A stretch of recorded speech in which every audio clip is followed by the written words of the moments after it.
Le désert est un endroit difficile, un endroit hostile.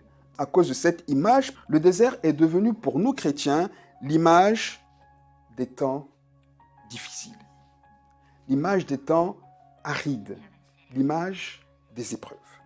La vérité, c'est que cette image n'est pas uniquement pour nous en tant que croyants. Vous savez, il y a même cette expression qui est populaire, qui est la traversée du désert. Tout le monde parle de la traversée du désert comme étant un temps où on passe des moments difficiles. Donc, aussi bien pour nous les croyants que pour les non-croyants, la traversée du désert s'identifie à des temps difficiles. Ces temps de traversée du désert sont des moments qu'on redoute, des moments qu'on appréhende, des moments dont on a peur et qu'on aimerait absolument éviter. Tout le monde aimerait vivre simplement dans Canaan, là où coule le lait et le miel. Tout le monde aimerait être connecté à la source de lait et de miel sans avoir jamais à passer par le désert.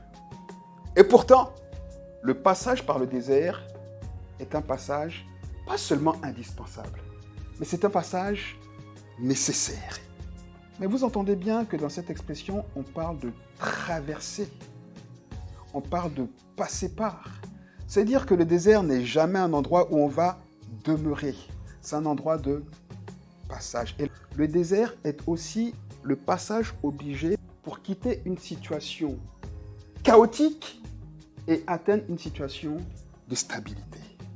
Mais le problème, c'est que souvent, quand on se trouve dans une situation chaotique et qu'on doit passer par le désert, on ne pense pas être dans une situation chaotique. On pense être dans un endroit où on est bien, où finalement tout n'est pas si mal en fait. Et souvent c'est une situation dans laquelle on est en sécurité. Regardez comment est-ce que les enfants d'Israël ont appréhendé cette situation. Ils murmurent dans le désert. Écoutez ce qu'ils disent. Que ne sommes-nous morts par la main de l'Éternel dans le pays d'Égypte, là-bas en Égypte où nous étions assis près des pots de viande. J'ai de la peine à croire que les enfants d'Israël, une fois dans le désert, envient à nouveau leur situation d'esclaves en Égypte. Et c'est ce qui se passe. Pourtant, ils criaient à Dieu. Ils disaient, Seigneur, viens nous aider, on souffre. Mais une fois dans le désert, alors que Dieu les a fait sortir d'Égypte, les a libérés de cette situation, ils disent, mais finalement, on n'était pas si mal là-bas. Dans ma petite Égypte, là, j'avais de la viande. En fait, il y avait une forme de sécurité finalement. Mais une sécurité illusoire. Pourquoi? Parce que ils étaient esclaves, ils n'avaient aucune liberté. Et c'est ce que Salomon dit dans les Proverbes. Vaut mieux une maison où on mange un peu de pain avec la paix et la liberté qu'une maison pleine de viande où il y a la guerre. Donc au final, une fois qu'on est dans le désert, on remet en question tout ce qu'on veut vraiment. Parce qu'on ne sait plus ce qu'on veut. Et dès qu'on est dans le désert, on se retrouve dans une situation finalement qui est une situation de privation, qui nous fait peur, qui nous plonge dans une insécurité qui fait qu'on regrette notre situation d'avant. Le désert est un lieu où on se sent humilié et éprouvé et où on est humilié et éprouvé. Ça, Dieu ne nous ment pas sur ça. Dans le désert, on peut souffrir de la faim. Dans nos épreuves, il y a toujours des temps de manque, des temps de doute, des temps de souffrance réelle, c'est vrai. Ça, c'est vrai. Il n'y a aucune épreuve, et je ne suis pas là pour vous dire le contraire et pour vous vendre un évangile à l'eau de rose, un évangile des bisounours. Dans le désert, on a mal. C'est un fait. Quand on traverse le désert, ça fait mal. Mais paradoxalement, c'est le lieu de bénédiction par excellence. Et le désert, bien qu'on le traverse avec des privations et avec des manques, est le lieu où finalement Dieu veille à ce qu'il ne nous manque rien. Dieu pourvoit toujours à ce qu'il nous faut. Et ça, c'est la caractéristique du désert. Quand Dieu fait tomber la manne, il dit, je vais faire tomber de la manne et chacun prendra ce qu'il lui faut pour aujourd'hui. Mais qu'est-ce qui se passe? Des petits malins, parce qu'ils sont dans le désert, et parce que le désert, ça fait peur. Parce que le désert, on est dans un endroit où on est insécurisé, et que nous, en tant qu'hommes, on a besoin de sécurité. On a besoin de maîtriser. On a besoin de prévoir, on a besoin de gérer. Donc le désert nous embête, il nous met dans une position inconfortable. Donc des petits malins disent, ok, toi Dieu, ok d'accord, tu as fait tomber la manne, tu nous as fait sortir et tout ça, c'est très bien. Mais toi, tu sais pas comment on se sent quand on a faim.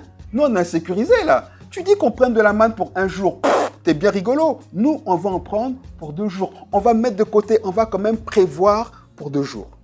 Quand ils prennent la manne et qu'ils la ramènent chez eux, le lendemain, la manne qu'ils avaient prévue pour le lendemain, qu'est-ce qui se passe? La manne a pourri. Pourquoi? Parce que Dieu ne veut pas que dans le désert, on prévoit. Dans le désert, il n'y a pas de possibilité de mettre de côté. Dans le désert, et c'est ça la plus grande difficulté qu'on a dans le désert, on n'a pas de visibilité sur demain. Et c'est ça qui est difficile en fait. Et là, les paroles de Jésus prennent tout leur sens. Quand Jésus dit, dans le désert, à chaque jour suffit sa peine. Et c'est difficile pour nous en tant qu'hommes de vivre un jour après l'autre en disant, aujourd'hui se suffit à lui-même. Dieu dit que quand il nous fait passer par le désert et que par le désert, il nous humilie et qu'il nous éprouve, c'est pour révéler les dispositions de nos cœurs. C'est pour savoir combien on l'aime vraiment. Si on le suit par intérêt ou pour rien. C'est le seul moyen pour Dieu, pour nous révéler à nous-mêmes combien on aime Dieu et les raisons pour lesquelles on suit Dieu. C'est le désert. Dans le désert, alors que tu avais peur, alors que tu manquais, il t'a nourri de la manne, tu as connu la faim, mais tu n'es pas demeuré dans la faim.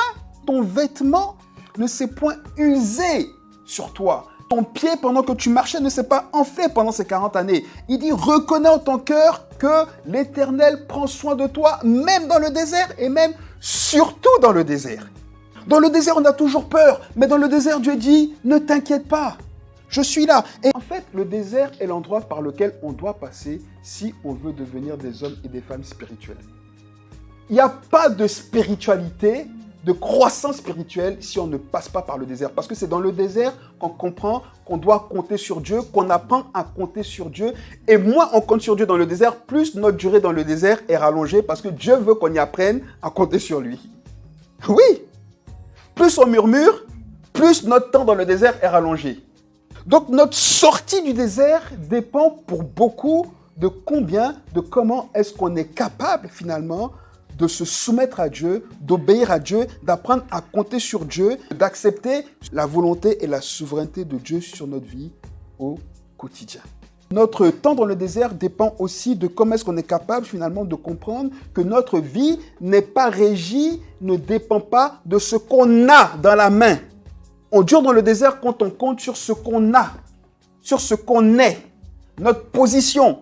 Dieu dit, si tu veux grandir spirituellement, il faut que tout ce sur quoi tu t'appuies, ce soit moi. Et je dois dégager toutes ces choses-là. Et le seul moyen d'y arriver, c'est le passage par le désert. Le désert est un lieu où Dieu nous fait passer toujours pour nous apprendre quelque chose, pour nous faire grandir et nous faire dépendre davantage de lui et nous rendre plus spirituels.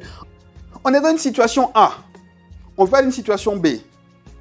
J'entends tout le monde, oui, mais j'aimerais plus de Dieu, mais je sais pas, j'aimerais vivre des choses avec Dieu, j'aimerais grandir spirituellement, oui. Mais comment est-ce qu'on évalue que tu es passé d'une situation A à une situation B, que tu as grandi spirituellement? Il faut l'examen, il faut le test. Le test, c'est le désert.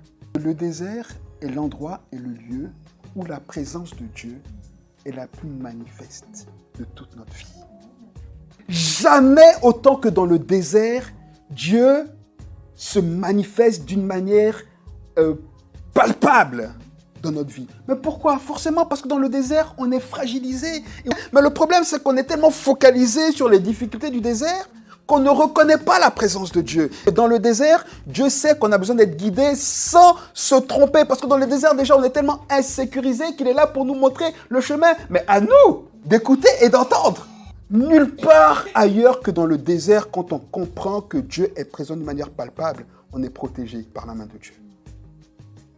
Le désert reste l'endroit de bénédiction par excellence.